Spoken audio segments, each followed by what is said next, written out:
नाज़रीन, पाकिस्तान तरीके-इंसाफ कन्फ्यूजन का शिकार है। कल तक ये बात सिर्फ हम लोग करते थे, लेकिन आज पीटीआई ने खुद इस बात का एतराफ़ कर लिया है। आज अली ज़फ़र ने प्रेस कॉन्फ्रेंस की, उन्होंने इस बात का एतराफ़ किया कि पार्टी क़यादत जो है वो कन्फ्यूजन का शिकार है, क्योंकि खान साहब ने 5 अगस्त को तहरीक चलाने का ऐलान किया था, जबकि अली मीन गड्ढापुर की तरफ से 90 रोज़ में तहरीक को चलाने का ऐलान किया गया। इसके अलावा एक बड़ी कन्फ्यूजन ये है कि मिशाल खान और दीगर जो सेनेटर्स हैं, जिनको सेनेट के उम्मीदवार हैं, उनको इमरान खान साहब ने नामज़द किया, जबकि इनकी मुखालफत की गई अली मीन गड्ढापुर की तरफ से भी और कलीमा खान साहिबा की तरफ से भी। लेकिन उसके बावजूद खान साहब ने उन्हें नामज़द कर दिया है सेनेट के उम्मीदवार के लिए। पीटीआई में कन्फ्यूजन क्यों है और ये कन्फ्यूजन कब खत्म होगी? तहरीक को इससे क्या नुकसान होगा? तहरीक शुरू क्यों नहीं हो पा रही? इन तमाम चीज़ों पर बात करेंगे। और यूसुफ, सबसे पहले तो ये बताइएगा कि पीटीआई जो है वो कन्फ्यूजन का शिकार क्यों है? उनके ज़ायचे में ऐसी क्या चीज़ है जो इन्हें कन्फ्यूज़ कर रही है? सर कन्फ्यूजन तो अभी शुरू ही नहीं हुई है। ये तो आपस में इख्तिलाफ़ात का पीरियड चल रहा है। मैंने आपको पहले भी बताया है कि इख्तिलाफ़ात ट्रांसफ़ॉर्मेशन की वजह से हो रहा है। ट्रांसफ़ॉर्मेशन जब होते हैं तो एक-दूसरे के ऊपर इंसान उँगलियाँ उठाता है, वो अपनी गिरेबान में नहीं झाँकता। और ट्रांसफ़ॉर्मेशन तभी होगी जब इंसान अपने आप को बदलेगा। ये इख्तिलाफ़ात तब ख़त्म होंगे जब इंसान अपने आप को इंसान समझेंगे, या जो एक्चुअली पीटीआई की क़यादत है, वो वाक़ई जिस पर्पस के लिए उनको इस क़यादत के रोल अता किया गया है, उसका एक्चुअल में वो मतलब अपना रोल अदा करेंगे। तो इस वज़ह से ये इख्तिलाफ़ तो बढ़ते हुए दिखेंगे आपको मज़ीद। अभी आप देखें, ये आज मेरे पास 15 है, आपके पास 16 हो गई है। मुझे लग रहा है कि आप 2 दिन देखें, आप 2 दिन के बाद देखिएगा कि इख्तिलाफ़ात में लोगों ने अपना सर पकड़ लेना है कि ये क्या बातें कर रहा है, ये कैसे रैलियाँ निकालेंगे, तहरीक चलाएँगे जो आपस में एक पेज पे नहीं। और मैं आपको बहुत अरसे से बता रहा था कि ये इख्तिलाफ़ात का टाइम है, लड़ाई-झगड़ों का टाइम है, ये तहरीक चलाने का नहीं है टाइम। आप देख रहे हैं, ये तहरीक चलने से पहले ही आपस में इतना लड़ रहे हैं, ये बाहर क्या फाइट बैक करेंगे। तो अनफॉर्च्यूनेटली कल आप मुझे बता रहे थे कि तहरीक चल रही है, क्योंकि हम खुद कन्फ्यूज़ हैं।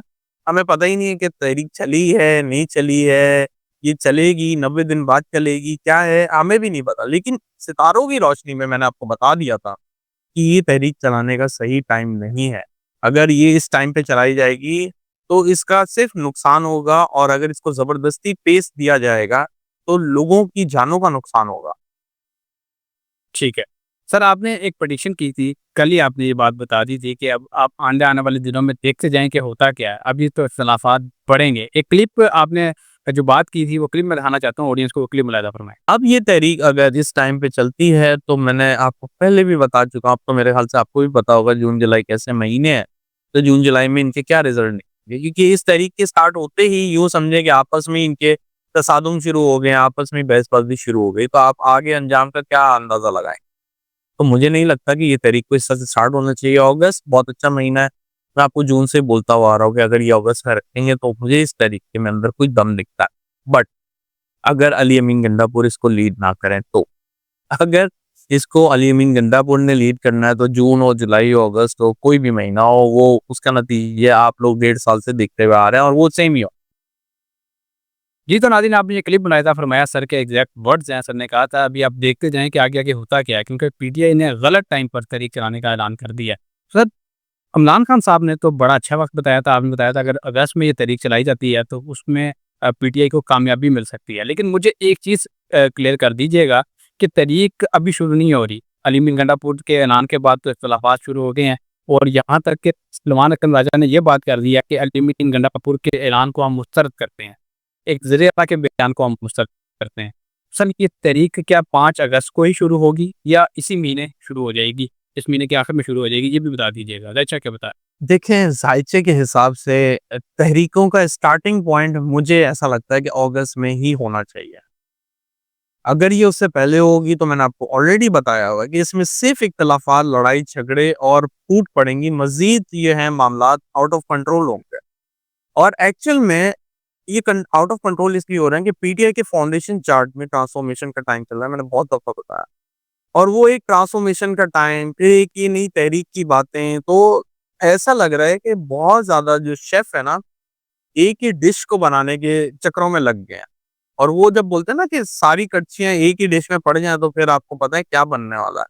तो ये अभी वो टाइम चल रहा है। तो इस टाइम में मैंने इसलिए बोला था कि इस टाइम को अवॉइड करना चाहिए। ये तहरीकों की बात नहीं हो रही, एक पर्सनल लाइफ में भी अभी बहुत ज़्यादा मस मेस चल रहा है। दुनिया में भी अगर आप देखें, तो अनफॉर्च्यूनेटली जो डिवोर्स, सेपरेशन, लड़ाई-झगड़े बहुत ज़्यादा अरूप पे है।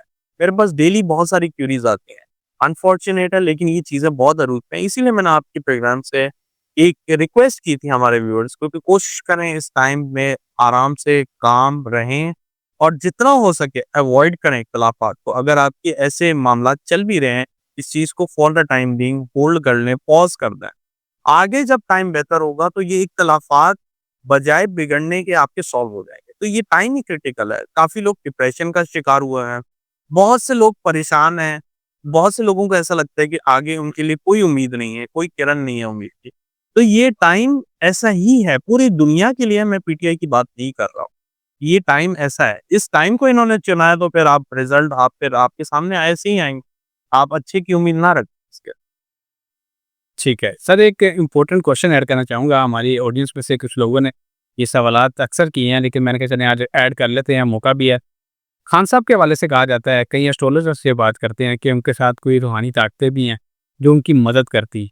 ज़ायचा उनका क्या बता रहा है खान साहब का? क्या वाक़ई खान साहब के ज़ायचे में ऐसी कोई चीज़ है कि उनको कोई रूहानी मदद मिलती है? ऐसा कुछ है इनके ज़ायचे में सर, ये भी बता दीजिए? देखिए, रूहानी ताकतें पहले तो मुझे ये बताएँ कि वो किस एंगल से देख रहे हैं रूहानी ताकतें, ठीक है? ज़ायचे में आपको ये चीज़ें दिखती हैं कि आपके पास कोई एक्टिविटीज़ ऐसी हो सकती हैं। मुझे ऐसा नहीं लगता रूहानी ताकतें हाँ, डेफ़िनेटली जो ब्लेसिंग्स हैं, शायद वो इसको इस टर्म में यूज़ कर रहे हैं कि रूहानी ताकत है, लेकिन मुझे ऐसा लगता है प्लैनेट्स की ब्लेसिंग्स हो ब्लेसिंग से मुराद ये है कि वो आपके ऊपर एक पॉज़िटिव इफ़ेक्ट दे रहा है, that's what I call blessing. अगर वो नेगेटिव इफ़ेक्ट दे रहा है, तो वो आपके लिए समझें कि एक चैलेंजिंग टाइम आ रहा है।